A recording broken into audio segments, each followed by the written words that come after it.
Is it safe to crack your neck? If you're asking that question, chances are pretty good that you're already doing it and you're just concerned about whether it's safe to continue doing it. And there's nothing inherently bad about cracking your neck, but there are some considerable safety concerns that you do want to keep in mind. I'm Dr. Dave Candy, and I'm a fellowship-trained orthopedic manual physical therapist. And what that means is I have a lot of training in doing hands-on techniques, such as spinal manipulation, but also knowing when to do them, and even more importantly, when not to do them.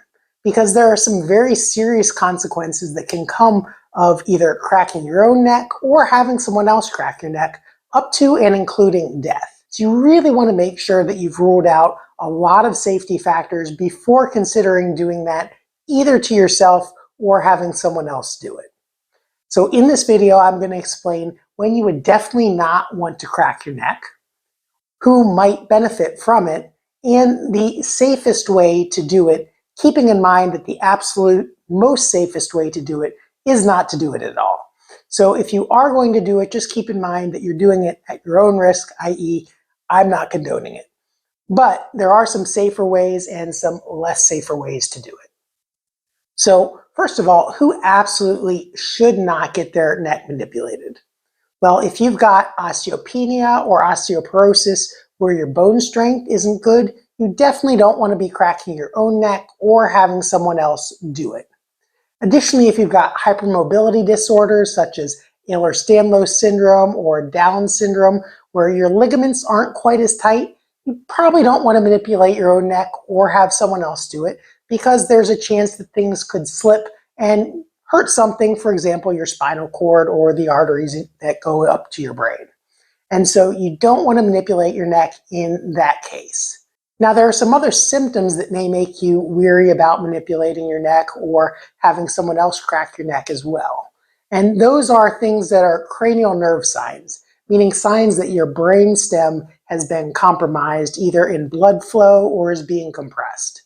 And those things are dizziness, nausea or vomiting, double vision, trouble speaking or swallowing, numbness in your face or to some extent in your legs, ringing in your ears or tinnitus, or just falling for no reason, something we call drop attacks. And just to kind of top that off, if there's any other symptom besides just neck pain that you feel is strange, then you may want to consider having things checked out before cracking your neck. Now, another really serious consideration is that a very early sign of a stroke can be either neck pain or a headache, particularly a headache unlike any other that I've had before, is how it's typically described in medical literature.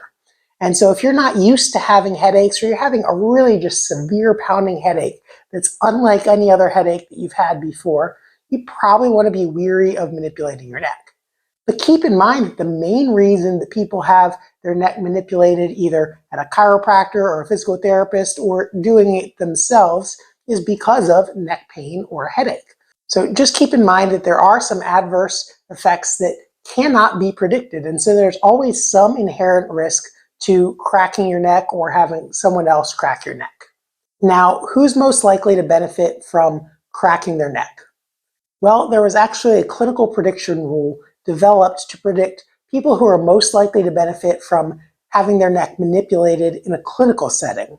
But some of those same principles can apply to people who are thinking about cracking their own neck.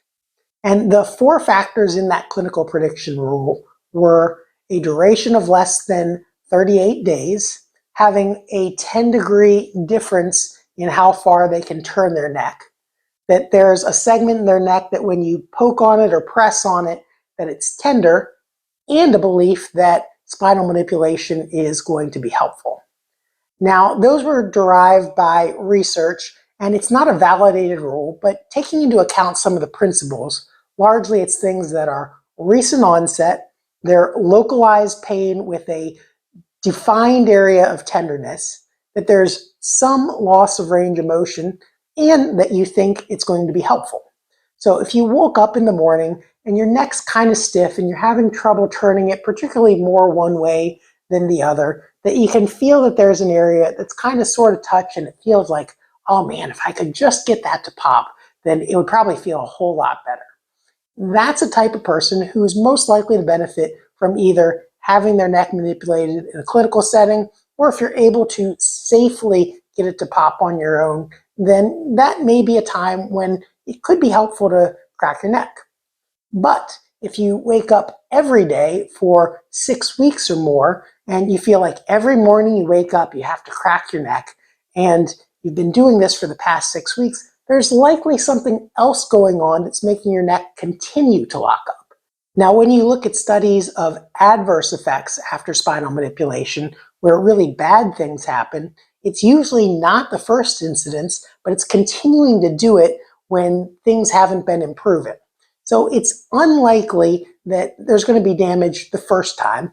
It can still happen, but if you continue to do it over long periods of time and it's not helping to improve your pain, then it's probably time to stop.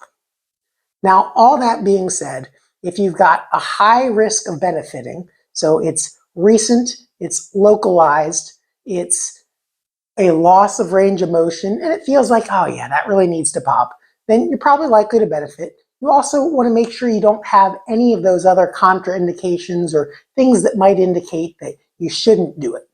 But if all of those are said, what's the safest way to crack your own neck? Well, the absolute safest way, again, is not to do it at all. But if you're going to do it, then the way that's safest to do it is to do it without using your hands and just doing it in physiological motions. Now, you have to be okay if it doesn't pop. But if you can just kind of tilt your head one way or the other and it pops, then that's okay to do.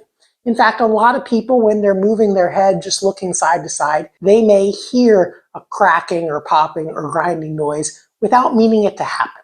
And it's fairly common to get popping sounds in your neck.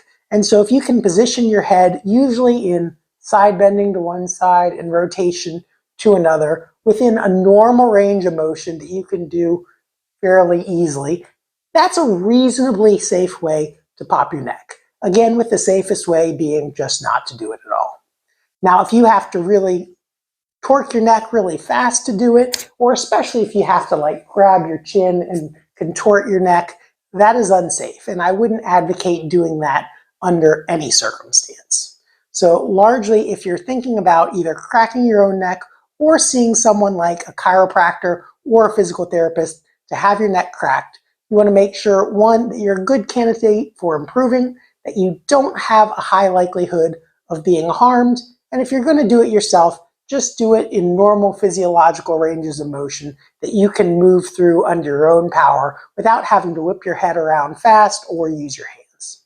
So hopefully you did find that helpful. Now, if you do need some help for neck pain and you'd like to find out if you're a good candidate for spinal manipulation, I would recommend seeing an orthopedic manual physical therapist. And the reason for that is that if you see a chiropractor, it's very likely that you will get your neck popped. And that's nothing against chiropractors, it's just that's their main tool. And on the other hand, if you see a physical therapist that's not trained in spinal manipulation, it's very unlikely that you'll get your neck popped, even if you might be a good candidate for it. But a fellowship-trained orthopedic manual physical therapist, like myself, has the understanding of how to do it when it's necessary, the skill to do it when it's necessary, and also the understanding of when not to do it because it might be unsafe. So if you are in the St. Louis area, we'd be happy to help you out here at More for Life. And if you found this video helpful, give it a like and subscribe to our channel so you can get notified of our future videos. Thanks for watching, and I'll see you in the next video.